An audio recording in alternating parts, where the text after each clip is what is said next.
but it is promising. And last is the antibiotics.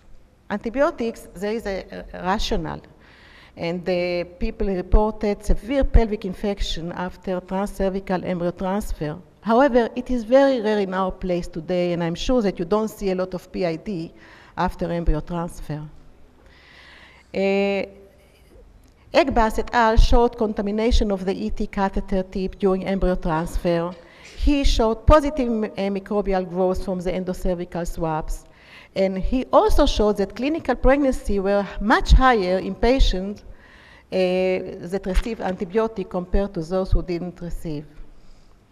Another paper by him showed increasing pregnancy rate with antibiotics. However, in 2004, another randomized control study was published that showed antibiotics in one group, no antibiotics in the other group, as the implantation was similar in both groups. So am I giving antibiotics routinely to our patients? No. In specific patients, maybe I might consider. And now to the other factors that I don't have time to tell you, but you know that when we have repeated implantation failure, we have to do a workup before we start the adjuvant therapy. We have to see the cavity, if the endometrium is seen or not, if there is immunological factor, thrombophilia. I'm always sending my patient also to genetic analysis. I'm checking the culture condition. I'm checking if she has endometriosis, hydrosalpinx, or maybe I change the stimulation protocol or embryo transfer technique. What about acupuncture? Only 2 slides about acupuncture. A lot of women say, okay, I failed 5, 6 times, I want to have something special, I don't want medicine, I want acupuncture. So 2,500 women were randomized to do acupuncture and control group, and then OPU and ET, no significant difference. There is 1 or 2 studies showing significant pregnancy rate after acupuncture, but they are small. And the most amazing is the studies that came from China, from Hong Kong. They did a prospective randomized double-blind study in 370 patients. And they give placebo acupuncture to one group and real acupuncture to the other group, and the pregnancy rate was significantly higher, listen well, in the placebo group, not in the treatment group. So acupuncture, if the woman wants to do it, I still will tell her, you can do it, but I will not recommend her to do acupuncture. Hydrosalpinx is very important. The surgical treatment of tubal disease in women who undergo IVF and they don't conceive. We have to do a good scan, a 3D scan, and if we find a hydrosalpinx, surgical treatment should be considered for all women with hydrosalpinx. I think that from all this presentation, the only Cochrane analysis and the only conclusion of many studies that can say yes with no hesitation is salpingectomy in cases of hydrosalpinx.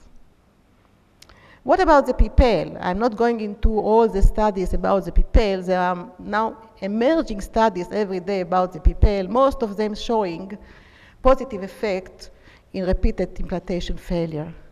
I can tell you that Professor Zeidman told me in my ear, and you are the first one to hear about it, that he did a prospective randomized study on the PIPEL, and he didn't find any positive effect.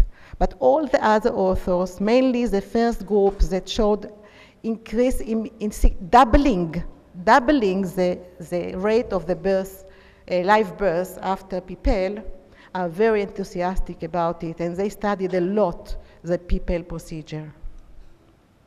What are the backdraws of the PIPEL? It is painful and cumbersome. There are 2 reports with severe PID, and there are no prospective or randomized studies. Am I doing PIPEL? Yes, I'm doing sometimes PIPEL, because when I'm desperate for a patient to conceive, and I have 10 studies that say that it will improve live birth, I will do the PIPEL, obviously carefully and informing the patient. So to end my lecture, adjuvant therapy, evidence-based medicine, yes, but we have to do also individualization. And you see on the left side, it is the instinctive and intuition. In the middle is the tarot card for success. And in the right is the evidence-based medicine. So let's start with evidence-based medicine. Removal of hydrosalpinx, first place. Obviously, submucous fibroids, first place. Corticoid, a subgroup. DHEA, subgroup. And PIPL. What about the instinctive or intuitional? In very rare cases, although there is very positive evidence, in a subgroup of natural killer cell of more than 12% and a lot of repeated failed cycles, I might consider IVIG. Aspirin, heparin, growth hormone, and antibiotics also belong to this small instinctive intuitional group. And to conclude, as you know, as a clinician, you know that when you decide to prescribe therapies which are where the evidence base is weak, you should make the patient aware of this lack of knowledge and potential adverse effect. She has to understand that it is an empiric drug. And obviously there is a need for good clinical trials in many of the areas surrounding medical adjuncts in IVF to resolve the empirical evidence. Thank you very much.